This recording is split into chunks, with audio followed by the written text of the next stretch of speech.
Watatu wamefariki katika ajali ya barabara eneo la Mtitoni, kaunti ya Machakos baada ya pikipiki waliokuwa wameabiri kugongana na gari la abiria.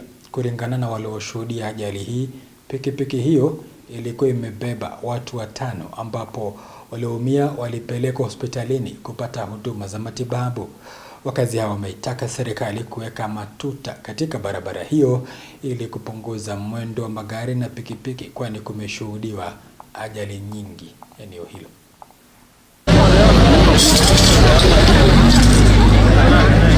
Nienda hapa Kateve nikapata accident imefanyika hapa Katundu. Accident ilikuwa ya Malut na motorbike ambayo wenyewe ilikuwa imetoka upande ya Mtituni kibeba watu watano, tukihesabu mpaka motor rider, na Maluti ilikuwa inatoka pande ya Machakos town ikielekea Mtituni. Wenye waliaga ni watatu, wawili tumewasaidia wamepelekwa hospitali na ambulance.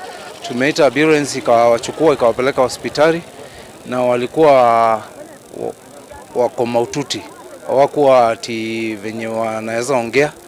Na kwenye Maruti tumetoa mwanamke mmoja mwenye alikuwa ndani lakini hajaumia sana, ni casualties kidogo tu, amepelekwa hospitali.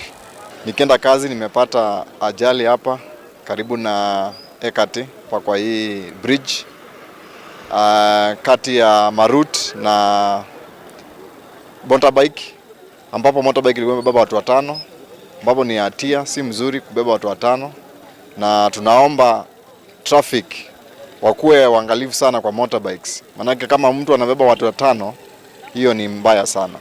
Tunaomba ni mahali hapo pamekuwa ni black spot na pamekuwa panatokea majali mingi.